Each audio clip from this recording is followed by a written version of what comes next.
전도서 4장 7절에서부터 12절까지 말씀, 구약성경 952면입니다. 자, 이 말씀을 교독하겠습니다. 제가 먼저 읽겠습니다. 내가 또 다시 해 아래에서 헛된 것을 보았도다. 어떤 사람은 아들도 없고 형제도 없이 홀로 있으나 그의 모든 수고에는 끝이 없도다.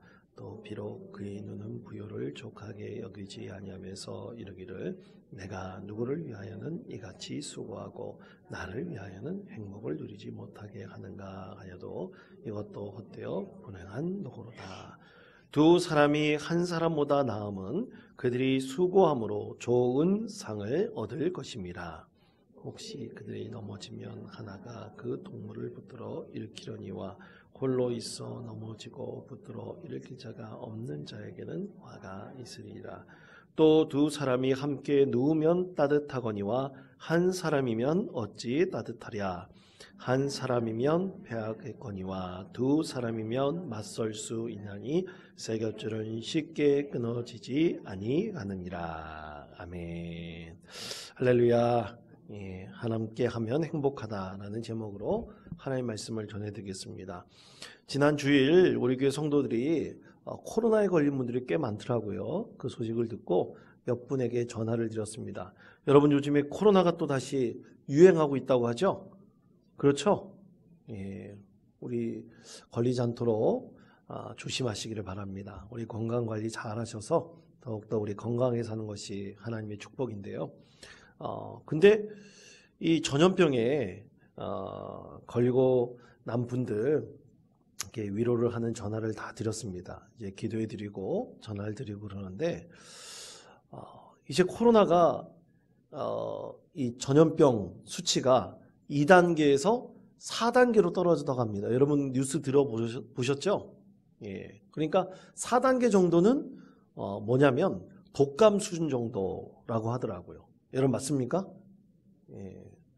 이 설교할 때도 정확한 정보로 얘기해야지 잘못하면 안 되더라고요. 이 4단계 정도로 떨어졌는데 여러분 저는 우리 원통에 와가지고 제가 걸려볼 건 다 걸려봤습니다. 독감도 걸려보고 코로나도 한 2번 걸려봤습니다. 그런데 제가 걸러본 바로는 이 코로나보다 저는 독감이 더 아프더라고요. 이 독감이 온몸이 쑤시고 막 아픈데 야, 이렇게 아프다가 진짜 죽겠다 그런 생각이 들더라고요. 그런데 이 코로나 때문에 굉장히 많이 앓고 아팠던 분들이 분명히 계시죠. 열도 나기도 하고 기침이 끊이지 않고 목도 너무나 아프고 그렇죠? 그렇게 코로나에 걸린 분들도 분명히 있는데 여러분 그때 진짜 자기 혼자 끙끙 앓는 분이 있다고 한번 생각해 보십시오. 우리 교회 성도님들 중에서도 혼자 코로나 끙끙 앓았던 분들이 분명히 있습니다. 혼자 사신 분들이 꽤 되기 때문에 독거노인 분들도 계시기 때문에 아무도 관심이 갖지 않고 혼자 끙끙 앓으면 여러분 진짜 그것만큼 마음이 쓸쓸할 때가 없습니다.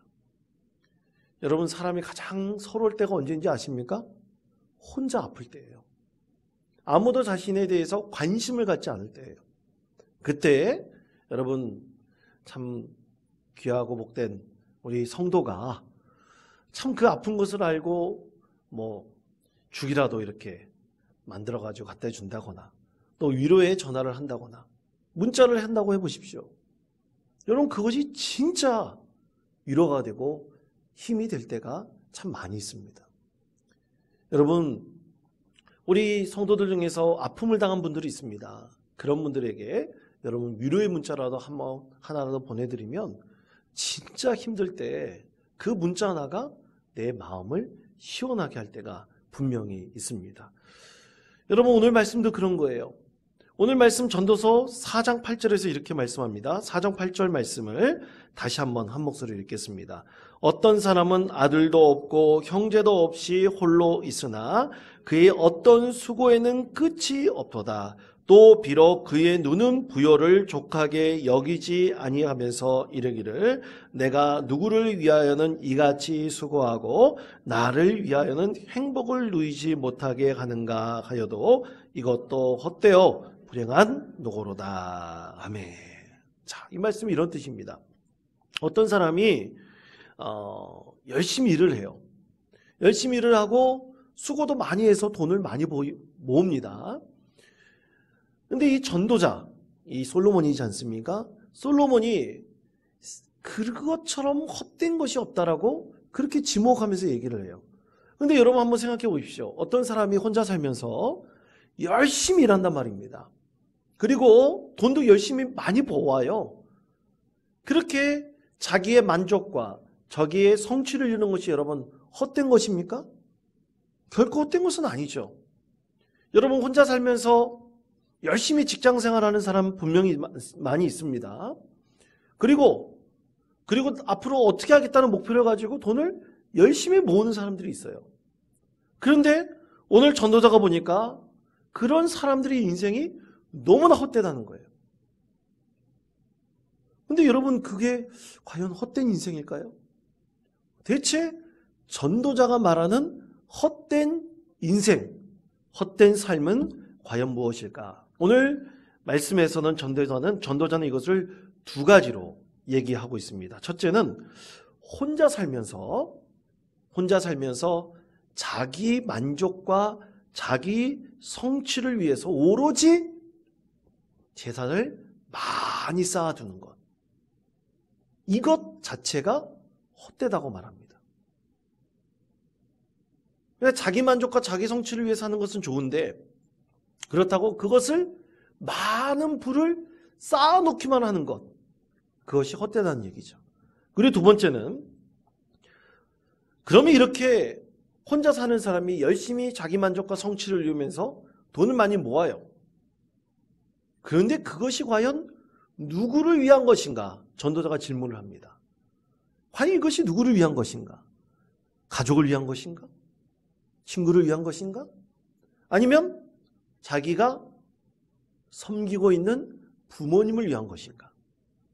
전도자는 그것에 대해서 물어봐요. 만약 그런데 그것이 자기만을 위한 것이라면 그것만큼 헛된 것이 없다. 이 두 가지를 말하고 있죠. 이 두 가지를 그런데 다 요약해본다면 딱 하나입니다.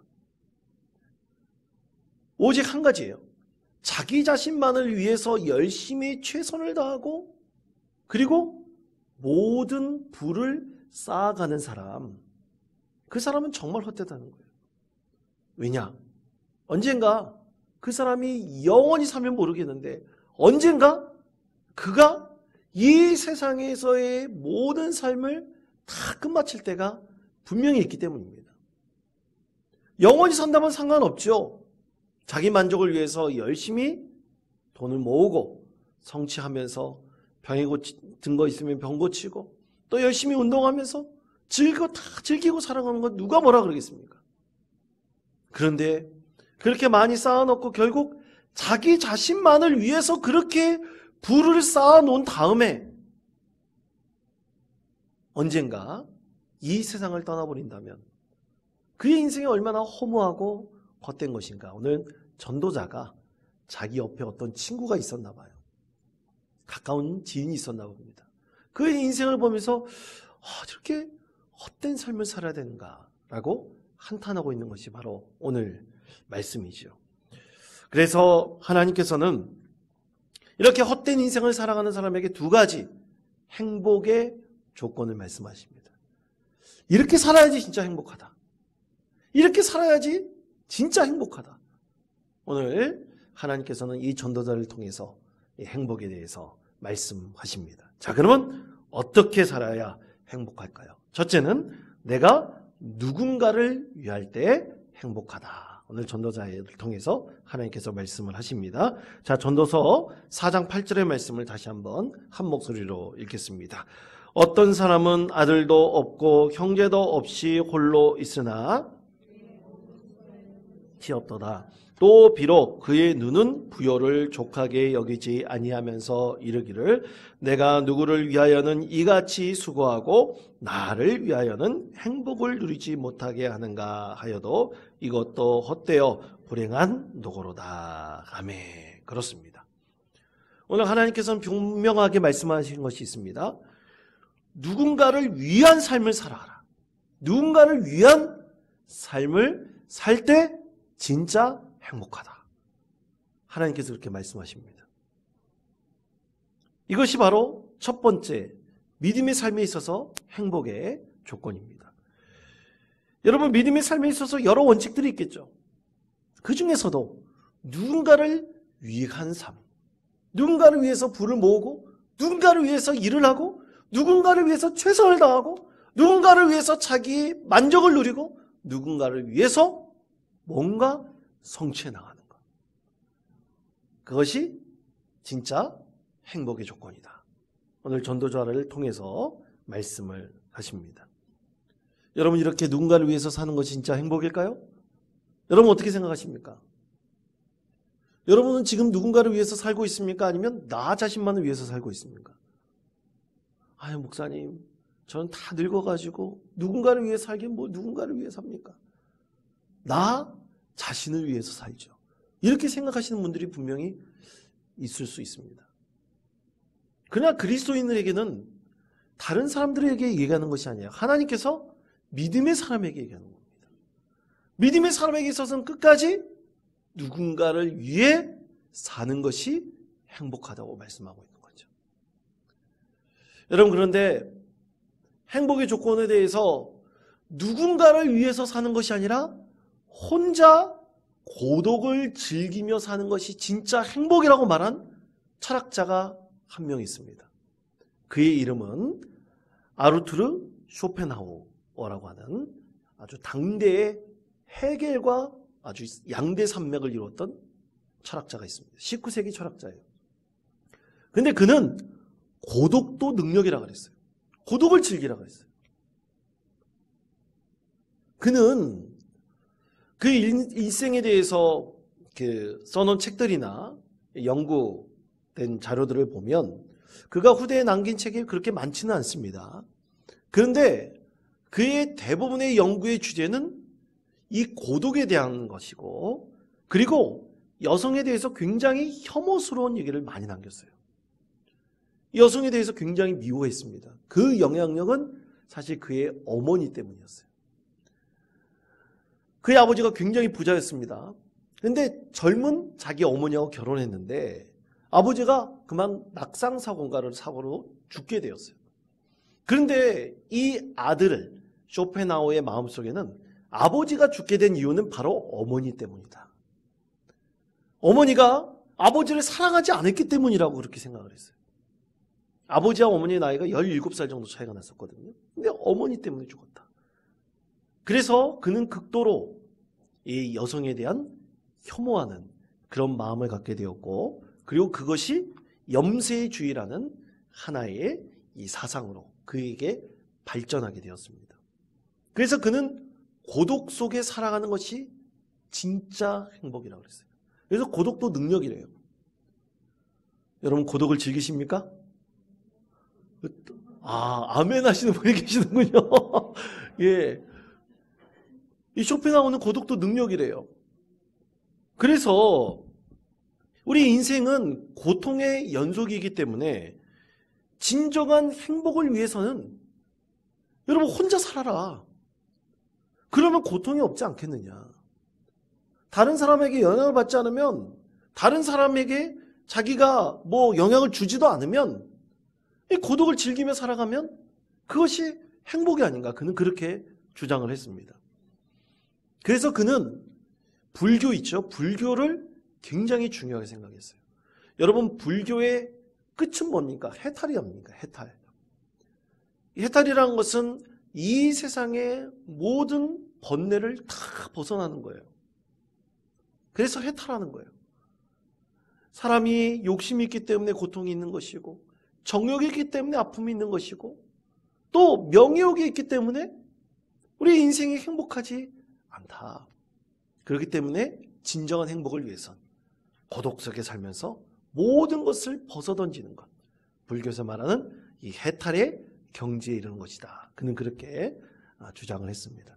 그런데 여러분, 안타깝게도 쇼펜하우어는 외롭고 쓸쓸하게 혼자 72세의 나이에 그가 평소에 즐겨했던 것이 냉온욕이래요.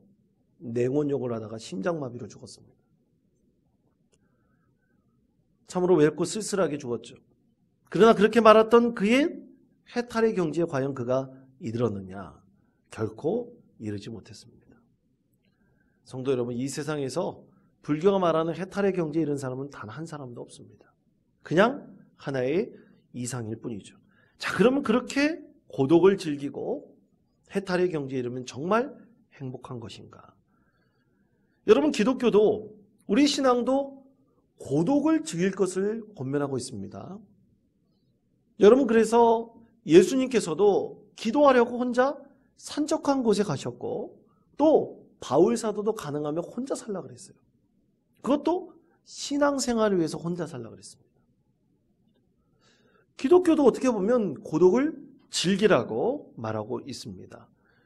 기독교의 고전 중 하나인 토마스 아 캠퍼스의 그리스도를 본받아라는 책에 보면 고독과 침묵 속에서 우리는 하나님의 음성을 들을 수 있고 그 음성대로 살아갈 수 있다라고 했습니다.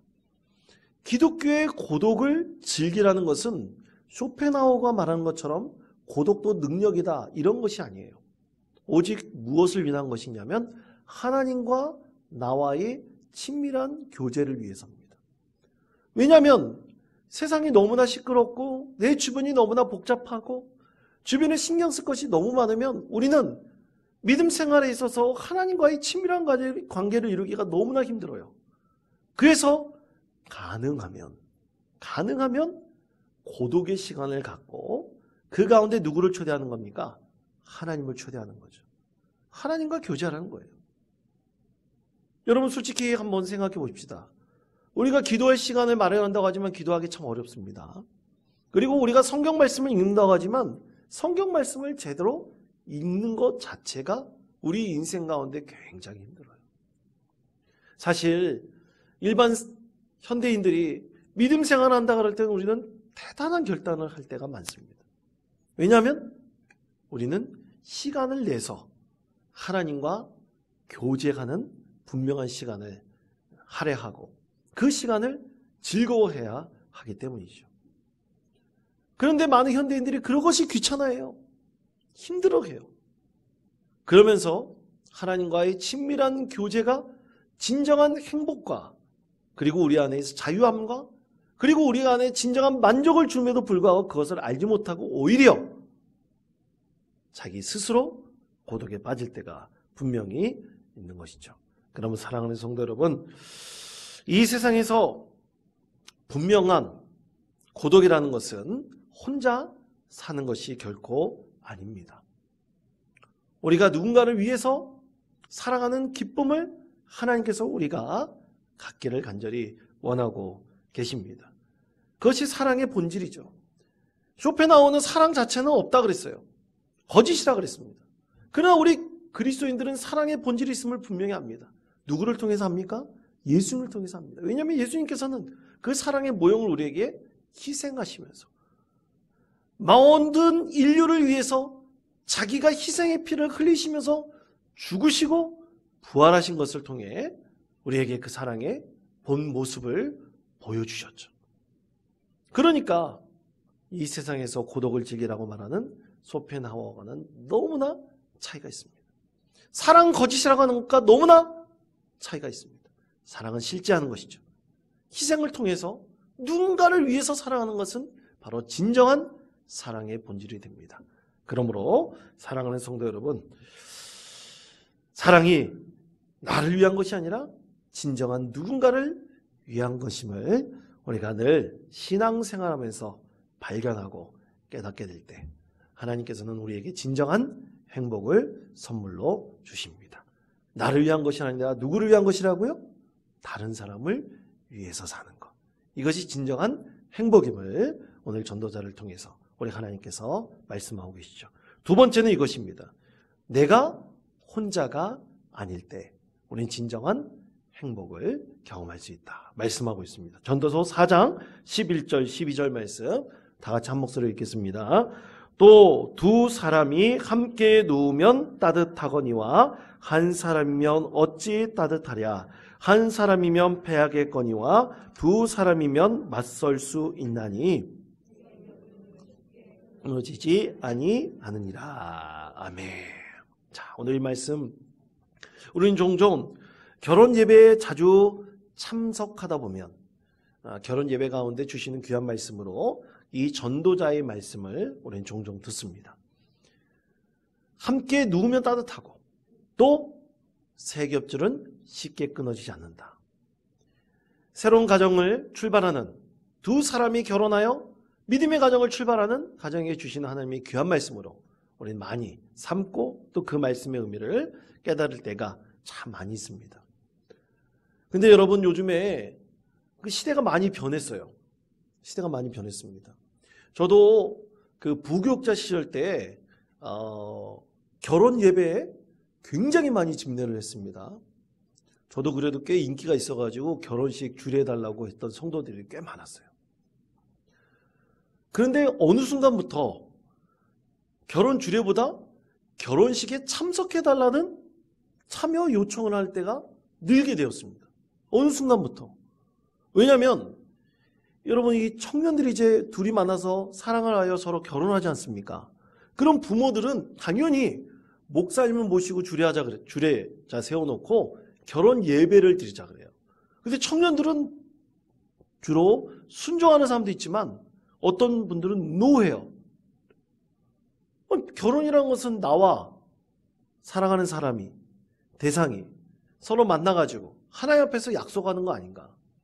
근데 주례자 앞에서 약속한다고 그 약속이 온전히 이루어지는가? 그건 아니라고 생각한다 그러면서 서약도 자기가 하고, 그리고 그 찬송 부르는 것도 자기네들이 스스로 하고, 두 사람이 이 결혼 예식을 하나님 앞에서 두 사람이 그냥 해요. 주례자를 원치를 않아요. 하나님 말씀을 듣는다는 거 그렇게 원치를 않습니다. 그냥 두 사람이 서로 약속하는 것, 그것이 더 중요하다고 생각하는 청년, 믿음의 청년들이 점점 많이 늘어나고 있어요. 얼마 전 통계청에서 사회조사를 살펴본 청년의 의식 변화를 조사를 했습니다. 10년 전과 지금 현재 2023년 청년들의 의식 변화를 조사를 했어요. 그랬더니 참으로 놀라운 결과가 났는데 3명 중 1명 정도가 이 결혼이라는 것에 대해서 긍정적으로 생각한다는 연구, 조사 결과가 나오게 되었습니다. 이게 10년 전에는 그렇지 않았어요.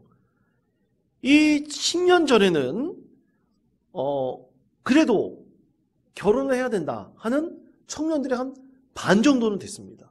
근데 지금은 3분의 1 정도밖에 되지 않는다고 이렇게 결과가 나온 거예요. 그러니까 10년 전보다 한 20% 정도 낮아졌다고 합니다. 20% 정도 낮아진 거면 굉장히 많이 낮아진 거죠.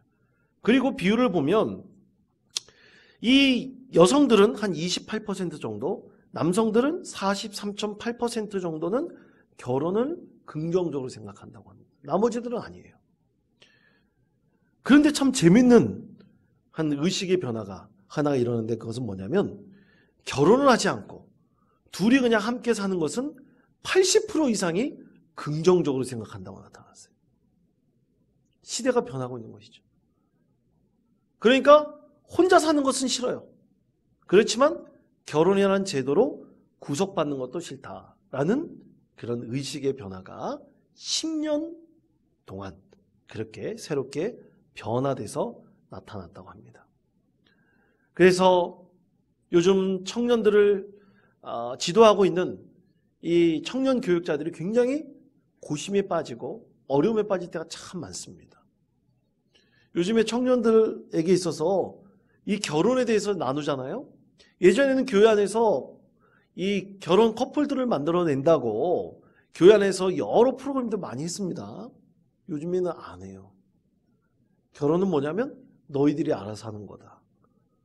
그리고 결혼에 대해서 하나님 말씀을 전한다? 청년 교육자가 청년들 대상으로 꼭 결혼해라고 말하면 뭐라 그러냐면 꼰대라고 얘기한다고 합니다. 완전히 의식이 변화되고 있어요. 그런데 한 가지, 혼자 살기는 싫은 거예요. 혼자 외롭게 쓸쓸히 눈물 젖은 라면을 끓여 먹는 것은 싫은데 그래도 어떤 사회제도로 구속받기는 싫다. 이것이 이 세상 비그리스도인이든 그리스도인이든 자꾸만 의식의 변화가 이런 식으로 나타나고 있다고 합니다. 그래서 가족이라는 것, 이 동거라는 것도 그 남녀가 동거하는 것이 아니라 새로운 동거의 형태들이 자꾸만 나타나고 있어요. 새로운 가족의 형태들도 나타나고 있다고 합니다. 자, 그런데 참 재밌는 것이 있어요. 2019년도 또 이제 저출산 인식 조사를 한국보건복지협회에서 청년들을 대상으로 조사를 했습니다. 그런데 이런 결과가 나왔다고 합니다. 한번 사진을 한번 봐주시기 바랍니다. 사진을 보면 이런 결과가 나왔습니다. 잘 보이시는지 모르겠지만 여러분은 일상생활에서 어떨 때 행복을 느끼시나요? 라고 물어보았어요. 일상생활 가운데 어떻게 행복을 느끼시나요? 청년들에게 물어본 겁니다. 그랬더니 청년들이 4가지를 얘기를 했어요. 대표적으로 4가지를 얘기했습니다. 첫째는 좋아하는 사람들과 취미생활을 같이 할 때 행복하다. 두 번째, 가족, 친구, 연인과 맛있는 음식을 먹을 때 행복하다. 세 번째, 뭔가 원하는 것을 이루어냈을 때 행복하다. 그리고 마지막 4번째는 월급이 들어올 때 행복하다. 이렇게 4가지를 행복의 조건으로 걸었다고 합니다. 여러분, 이것이 정말 행복의 조건이 될 수 있을까요? 영은 당연히 행복하죠. 월급 들어오면 행복하지 않는 사람이 어디 있습니까? 뭔가 이뤄낼 때 당연히 행복하죠. 좋아하는 사람들과 함께 식사의 교제를 나눌 때, 또 그리고 좋아하는 사람들과 함께 뭔가 취미생활을 할 때 행복하지 않겠습니까? 여러분, 이것을 우리 교회라는 믿음의 공동체 한번 그대로 적용해 보십시오. 이렇게 말할 수 있습니다. 믿음의 사람들에게서 정말 행복의 조건, 첫 번째, 좋아하는 우리 성도들과 함께 믿음의 교제를 나눌 때 정말 행복할 수 있습니다. 두 번째, 그렇게 좋아하는 성도들과 함께 교제하면서 음식을 함께 나누어 먹을 때 행복할 수가 있습니다.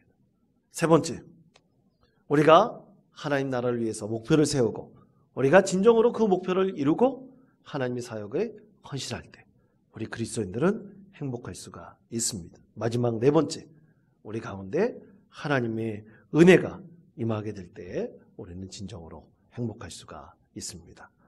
월급 대신 하나님의 은혜입니다. 여러분, 그런 은혜가 임할 때 우리가 진정으로 행복할 수 있음을 여러분 기억하시기를 바랍니다.